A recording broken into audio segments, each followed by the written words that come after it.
Bonjour à tous les passionnés de cinéma. Je suis enchanté de vous retrouver sur ma chaîne Cinémadicte, où je vous propose les meilleures infos sur les nouveautés cinématographiques et les films déjà sortis. N'hésitez pas à vous abonner pour ne rien manquer des contenus captivants à venir. Bonjour à Allons-y. tous, c'est Stark. Aujourd'hui, je vous propose une critique approfondie du film Big Eyes. Je vais explorer les thèmes principaux, les performances des acteurs et la direction artistique qui rendent ce film si unique. Nous allons également discuter de l'impact de l'histoire vraie derrière cette œuvre et de ce qu'elle révélait sur l'art et la société. Restez avec moi pour découvrir si Big Eyes mérite vraiment toute l'attention qu'il a reçue. C'est parti. Les yeux sont les fenêtres de l'âme. Amy Adams dans le rôle de Margaret Keane, Big Eyes, de Tim Burton, 2015, il fut un temps où Tim Burton était un poète visuel. Et sombre, puis la plèbe lui demanda de changer de disque. Tim Burton s'exécuta.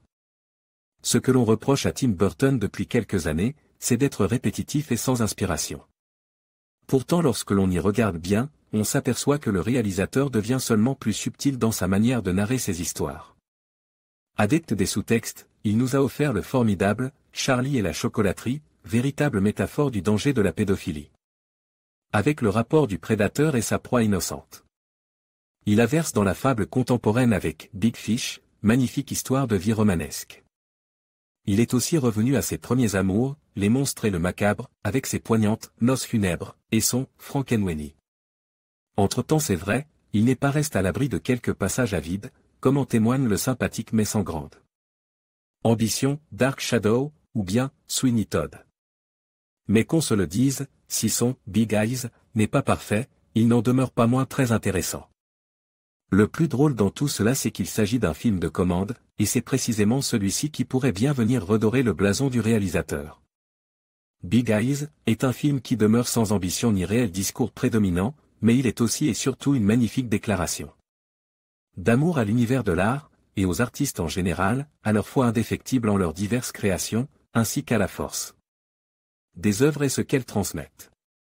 La véritable faiblesse de Big Eyes, c'est qu'il ne fait qu'effleurer tout cela sans jamais en témoigner réellement, et cela même. Si par instant on aperçoit clairement une once de réflexion sur l'inspiration artistique et le statut de peintre qui crée des œuvres singulières. Quoi qu'il en soit, la particularité de Big Eyes, c'est sa concentration narrative et technique de tout ce que Burton a su nous proposer depuis des années, au service d'une histoire plus classique et réaliste. Des marginaux, des couleurs vives, des peintures sombres, ainsi qu'un humour décalé et bien souvent noir. Burton utilise tout cela à travers le médium d'un biopic sincère et touchant, certes moins ambitieux que son Ed Wood, mais pas moins intéressant.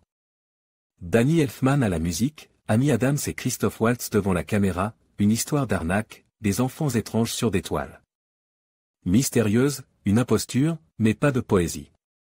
C'est principalement ce qu'un admirateur de Tim Burton, comme moi, pourrait trouver de décevant, bien que cela ne fasse pas défaut au film pour autant. Si poésie il y avait eu, la plèbe aurait sans aucun doute sorti l'argument tarte à la crème, il fait toujours la même chose. Et ce n'est pas le cas ici, alors pourquoi pas après tout? Notons tout de même une chose importante, un sous-texte dissimule dans la mise en scène, à travers lequel le réalisateur pose lui-même ce qui pourrait être possiblement les jalons de son nouveau cinéma. Il n'utilise pas d'effets spéciaux, et il ne s'autorise qu'une seule scène un peu plus fantasmagorique que les autres, celle du supermarché. Peut-être que l'on peut y voir ici un Burton qui nous montre qu'il souhaite changer de style et demeurer plus réaliste, moins dans elle ambiance fantastique de ses autres films. Reste à savoir si ce message s'adresse oui ou non aux mécontents qui lui reprochent d'être en panne depuis des années. Big Eyes peinera sûrement à s'imposer comme étant l'un des derniers bons crus burtoniens, et c'est bien dommage car le film s'il n'est pas parfait, n'en demeure pas moins infiniment sincère et touchant. Ma note, 7,5/10.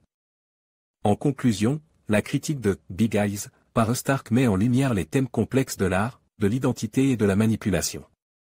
Ce film, tout en étant visuellement captivant, soulevait des questions profondes sur la vérité et l'authenticité dans le monde de l'art. Stark nous invite à réfléchir sur la manière dont les perceptions peuvent être façonnées et sur l'importance de reconnaître le travail des artistes. En somme, Big Eyes est une œuvre qui mérite d'être vue et analysée, tant pour son esthétique que pour son message poignant.